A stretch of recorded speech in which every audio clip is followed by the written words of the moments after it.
You can flip it like this and have it be a regular mirror. Hello, that's me and my crazy hair. Or you can do this and you can move the screen wherever you want. Let's talk about the RAV4. This is the RAV4 Prime. It is a plug-in hybrid. It is the nicest RAV4 you can get, especially this is the XSE model right here. I want to talk about the design, then we're going to drive it. We can talk about the tech and the comfort because that's the most important. So first, let's look at this car. What's really nice with this trim is that you have paint bumpers. So usually you have plastic bumpers like this screenshot that I put here. You can see this one has actual paint on the rear right here. It has painted arches here. A lot of cars, even the BMW X5, have plastic there, so it is a really nice finish. I like the design of these wheels here. I'm not sure why they decided to go red on the suspension up front and it's black in the back, but overall I think the car looks pretty good. It's got nice sleek lines to it. You can see it has the plug-in hybrid badges on the side right there, and we also have the all-wheel drive badge on the door right here.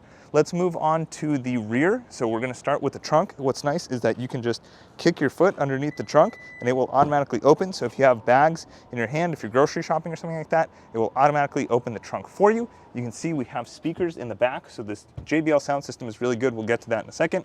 We also have power back here. So if you're going camping and you want to plug something in like an inflator and you want to charge your laptop or something, you can do that. You also have a regular car outlet here, and we can fit a decent amount of stuff in the trunk. This is a carry-on size bag. You can see we could fit multiple of those. I have nothing in this backpack here, but just wanted to show you what that looks like as demo. And then we have a sunshade here that we can pull and split the trunk so that it's covered and you don't see anything there. We can just tap this button right here to close, and now we're gonna move on to the rear seats so I can show you the space there. Surprisingly, there is solid room back here. It's actually comfortable. I'm 5'8". I have these seats set up so that I can sit in them comfortably, and I have space here in the back seats. We do have heated seats in the back right here. You can see it turns on with that button. We have our window switches right here, a little handle to grab onto, and the sunroof goes all the way here to let the light in. However, the sunroof, when I open it, you'll see only opens about maybe 40% of the way there. But in the back, we have nice space. We have this center drop down that most cars have now with 2 cup holders. It is fairly soft, a little bit firm, but it's soft enough that it's comfy during a ride, supportive. You have air conditioning vents back here, no air conditioning controls separately for the backseat passengers. And then we have 2 USB-C ports, so you can charge your devices through USB-C. Now let's get to the fun stuff and let's talk about what it's like to be in the driver's seat of the car.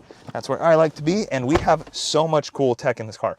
Firstly, car power port here, USB port. Then we have 2 USB-Cs right there. We have cup holders. Importantly, we have space up here so we can put our stuff like our AirPods, our keys, our phone, our wallet, whatever we need. It has a wireless charging pad.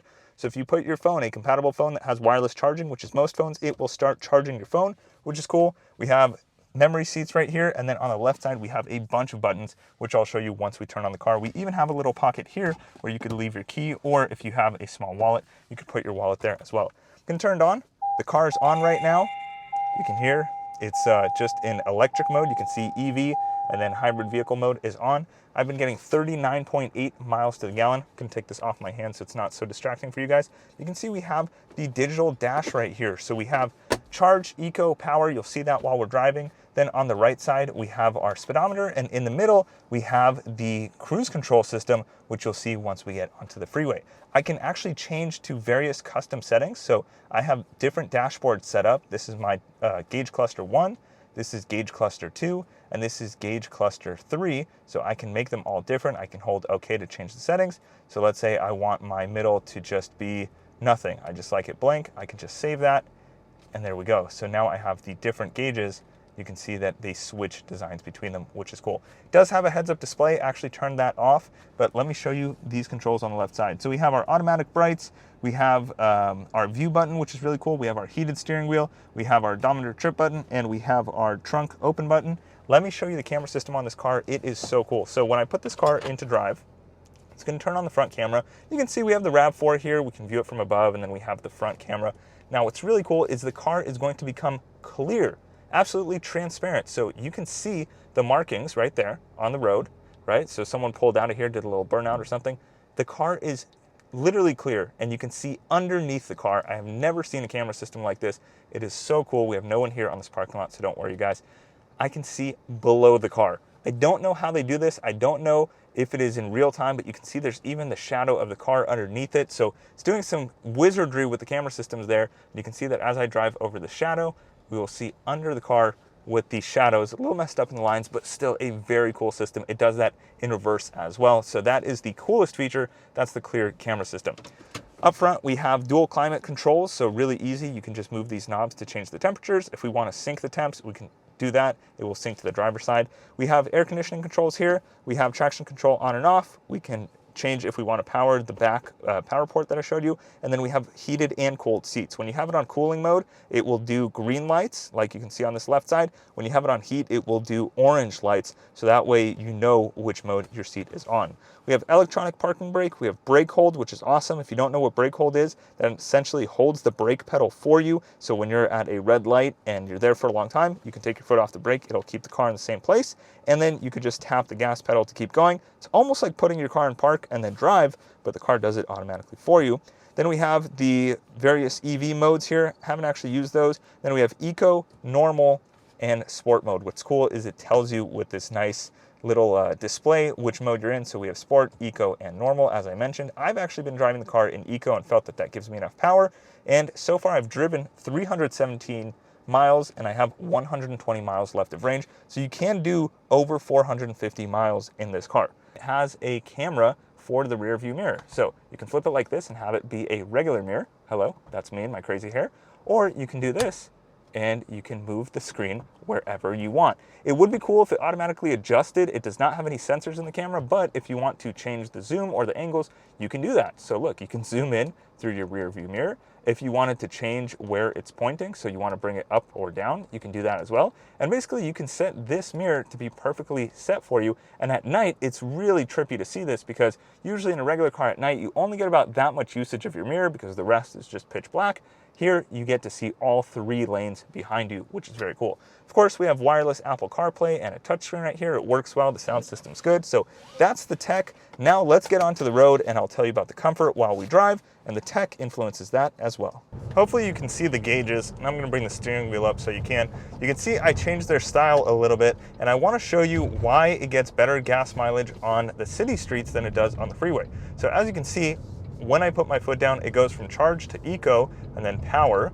You'll see that on the left gauge in a moment. And while I wait for that, let me show you how it puts down the power. So we're doing 40 miles an hour right now. Put my foot down. Gets to 70 decently. The car is definitely pushing to get there, but never a lack of power. You can see that it's going between eco and power mode right now. I'm going to turn on the radar cruise control, and you can see I set my distance to be 3 car lengths from the car ahead of me. So now the car is going between eco and power. So why does it get better miles on the city? Well, that's because the more you stop, the more it uses the regenerative braking to give more power to the battery pack. And the more power the battery has, the more electric power you're using, the less gas you're using, hence the better your miles per gallon. For instance, I was getting 46 miles to the gallon when I was just driving in the city. Then I did a road trip from San Diego to Los Angeles, and it went down to 39.5 miles per gallon, which is still pretty great. So if you're doing a lot of road trips, this car is going to be awesome for that. And as you can see, you don't have to put in a lot of effort when you're driving on the freeway because the car will do most of it for you. Now, all I have to do is really touch the steering wheel every 10 seconds or so, or if it gets confused by the lanes, or if I need to change lanes, then I do that manually. But once I'm in my lane, I just let go and I'm set. So if I want to make the distance smaller between myself and the next car, I can tap this button here. It'll make it 2 car lengths, and we'll see how it handles this curve. So my hands are near the wheel just in case. My foot is near the brake, but I'm not touching anything. It's saying to hold the steering wheel, and then it's going to lock into the lane again here, or not, because we're going a little too quick. It locked into the lane, but I put my foot on the brake, so it has disabled the system. So let me click set on it one more time. See if it locks the lane. It does. It got it here. I'm just going to check my mirrors. And I'm just going to catch the lane again right here. There we go. So this car does, I'd say, 80% of the driving for you. It's definitely not full self-driving. It is driving assistance. So you get radar cruise control, so it keeps the distance between you and the car in front. It will go all the way down to 0 miles an hour. So if you're in traffic, then it will stop. It'll do stop and go traffic for you, which is really nice. Then when you're cruising, it will lock into the lane and do the navigation for you to make sure you stay in the middle of the lane. It is very peaceful to drive this. If you've done road trips that are a few hours long and then you get out of the car very tired, then this car would change that for you. You are not nearly as tired when the car does the majority of the work for you. Of course, you still have to be vigilant, you still have to pay attention to the road, but it does a great job. Now, I'm actually going to get off on this next exit, and I'm going to put the car into sport mode so you can see what differences that makes. So when I move it over to the right in sport mode, it is going to give me a little bit more power. It's going to be a little bit worse on gas if I keep it in sport mode all the time and if I drive a little bit heavy, but I'm going to take over right here. So I'm going to turn this system off. Don't need the radar. Hard on the brakes. Brakes are really nice and grabby in this car, I would say. And then I'm going to go through this here. Do have all-wheel drive. A little bit of understeer for those that care about that, but that's as expected. And then I'm going to put my foot down from 40 again to 70 miles an hour. Car gives me all the power that I need, and I'm doing 80. So this car is solid. I can tap and put it in normal mode. To be honest, I think if you are getting this car, it's probably for the fuel efficiency. You'll probably drive an eco most of the time, which I have found to be more than good enough. And this car is comfortable for hours on end. Great sound system, good self-driving, good technology, good space in the front and the back, nice sunroof. The car looks pretty good. It has plenty of trunk space. So if you're looking at the RAV4, I would recommend it, especially if you have solar and you could plug in and actually utilize that battery way more than I have. I'd recommend it. Getting 40 miles to the gallon in an SUV, this is like unthinkable for me, especially because I just did the 4Runner video a few weeks ago. I was getting 16 miles to the gallon. So if the 4Runner could have a hybrid or prime version and get 30 miles to the gallon, I think that would be a top selling car. Hope you enjoyed this video. If you did, subscribe. I'll see you in the next one. Thanks. Peace.